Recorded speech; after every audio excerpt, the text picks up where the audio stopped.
100 number हम लोग पढ़ाई करते थे, मैक्सिमम 100 नंबर में से लाना है। अभी 101 नंबर आ रहा है। जब मैंने आवाज मांग करी थी, एक और महत्वपूर्ण बात आप लोगों को बताना चाहता हूं। मैंने कहा कि नॉर्मलाइजेशन पद्धति में जो घोटाला हो रहा है वो मध्य प्रदेश ही नहीं पूरे देश का सबसे बड़ा घोटाला है। माता की आज मध्य प्रदेश लोक सेवा आयोग इंदौर के कार्यालय पर उपस्थित सभी छात्र छात्राओं को मैं तहे दिल से धन्यवाद और आभार प्रकट करना चाहता हूं, क्योंकि आप लोगों ने मुझे यहाँ आमंत्रित किया। और मैं आप सभी साथियों को मैं बताना चाहता हूं कि साथियों, मध्य प्रदेश में जो लोक सेवा आयोग का जो घपला है और जो भ्रष्टाचार है उसके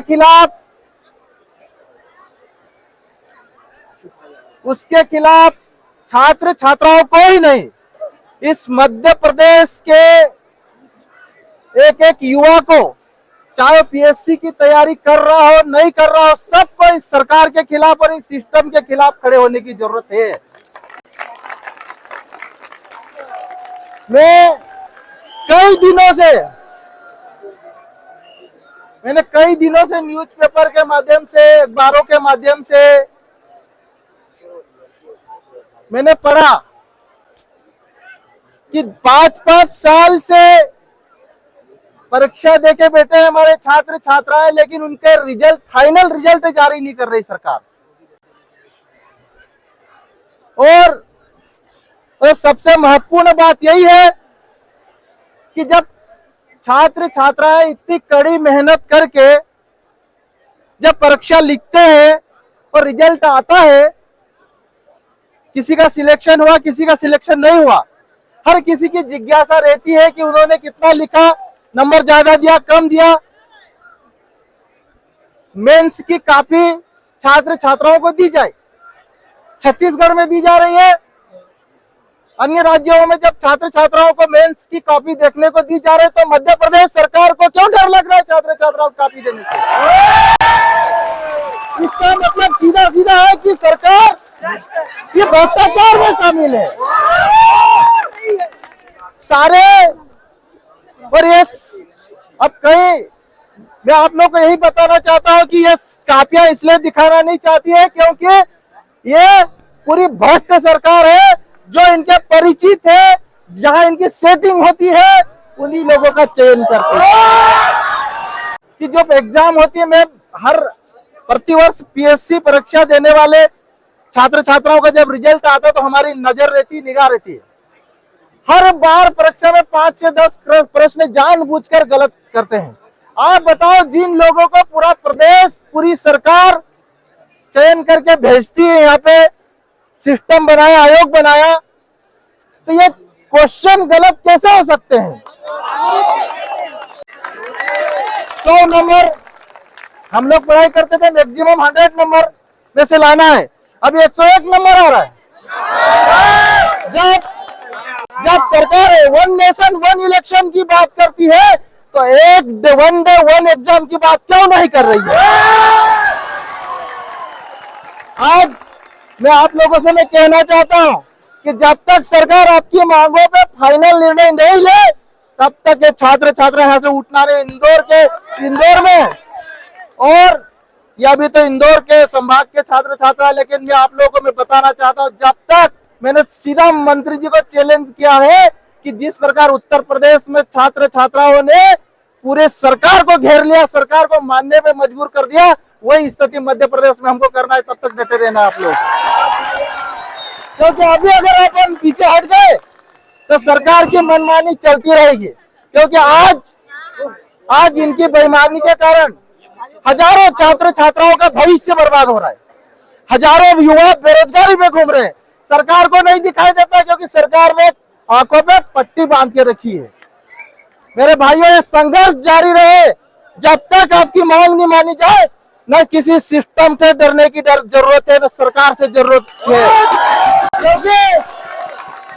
युवाओं से बड़ी कोई सरकार नहीं, छात्र छात्राओं से बड़ी कोई सरकार नहीं। जिस दिन युवा और छात्र छात्राएं अगर एकजुट हो जाएंगे, और यह हक, यह आपके भविष्य की लड़ाई है, आपके स्वाभिमान की लड़ाई है, और इस लड़ाई को किसी भी कीमत पर जीतना है। हिरालाल अलावा, जब जब आपको जरूरत लगेगी मैं आपके साथ में, और अगर सरकार जेल में भी डालेगी तो मैं आपके साथ खड़ा रहूंगा।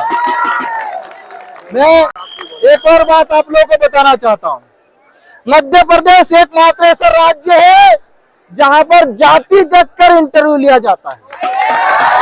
दूसरे किसी भी राज्य में जाति देखकर इंटरव्यू नहीं लिया जाता है, रोल नंबर के आधार पर इंटरव्यू होता है। और यहाँ मध्य प्रदेश एकमात्र ऐसा राज्य है जहां पर जाति के आधार पर नंबर दिए जाते हैं। यहाँ पर ये पूरे भ्रष्ट सिस्टम को उखाड़ के फेंकने के लिए आप लोगों को आगे आना पड़ेगा मेरे भाइयों। जब तक आप लोग लड़ाई नहीं लड़ोगे, क्योंकि ऊपर से नीचे तक पूरा भ्रष्टाचार भरा हुआ है। आप लोगों से मेरा यही अनुरोध है कि इस लड़ाई को और या पार लड़ना है, इसमें पीछे मत हटना है जब तक सरकार आपकी मांग नहीं माने। जेल में जाने के लिए तैयार रहो। और मैं इंदौर प्रशासन को कहना चाहता हूं, यहाँ पर इतनी सारी बच्चियां, इतनी सारी छात्र छात्राएं यहाँ पर बैठी हुई है, आज इनको थोड़ी सी व्यवस्था करने में शर्म आ रही है। लेकिन मैं बताना चाहता हूं मध्य प्रदेश सरकार को, अगर आप लोगों ने छात्र छात्राओं को अनदेखा किया, आप लोगों ने इन छात्र छात्राओं की बात नहीं मानी, तो इंदौर से भी उखाड़ के फेंकेंगे, भोपाल से भी उखाड़ के फेंकेंगे, और दिल्ली से भी उखाड़ के फेंकेंगे ये युवा। साथियों, मैंने बहुत सारे बिंदु विधानसभा में रखे, बहुत सारे बिंदु विधानसभा में रखने से छूट गए, क्योंकि मंत्री जी को तकलीफ हो रही थी। छात्र छात्राओं की बात उठाते ही उनको ब्लड प्रेशर बढ़ गया और मंत्री जी सकपका गए। अरे सरकार ऐसी होनी चाहिए जो छात्र छात्राओं की बात माने, सुने, भ्रष्टाचार खत्म करे। यहाँ तो ऊपर से नीचे तक, गले तक भ्रष्टाचार भरा हुआ है। तो इस भ्रष्टाचार के खिलाफ पूरे प्रदेश के युवाओं को, छात्र छात्राओं को एकजुट होकर लड़ना पड़ेगा। और जब भ्रष्टाचार को उखाड़ के फेंकने की जब इतिहास में कहानी लिखी जाएगी, तो उसकी शुरुआत इंदौर के छात्र छात्राओं से होगी। मैं यही कहना चाहता हूं साथियों। और आप लोगों के साथ आप लोगों के साथ पूरा संगठन खड़ा है, पूरी टीम खड़ी है। साथियों,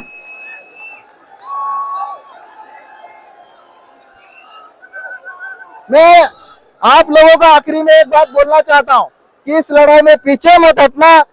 हर जिले, हर तहसील, हर ब्लॉक स्तर पर आपकी मांगों का समर्थन किया जाएगा, और कल से आपके साथ पूरे मध्य प्रदेश के छात्र छात्रा खड़े रहेंगे। साथियों, मैं आप सभी को और डॉक्टर हीरा अलावा आप लोगों के लिए विधानसभा में भी लड़ेगा, सड़क पे भी लड़ेगा, और आपके साथ जेल जाने की जरूरत पड़ी तो मुझे बुला लेना, मैं भी सबसे पहले आपके साथ रहूंगा। सभी को जय जोहार, जिंदाबाद, इंकलाब, इंकलाब, लड़ेंगे, लड़ेंगे, लड़ेंगे। सरकार तेरी तानाशाही, सरकार तेरी तानाशाही, सरकार तेरी तानाशाही। हम सब, हम सब, हम सब भारत माता की, भारत माता की जिंदाबाद। साथियों,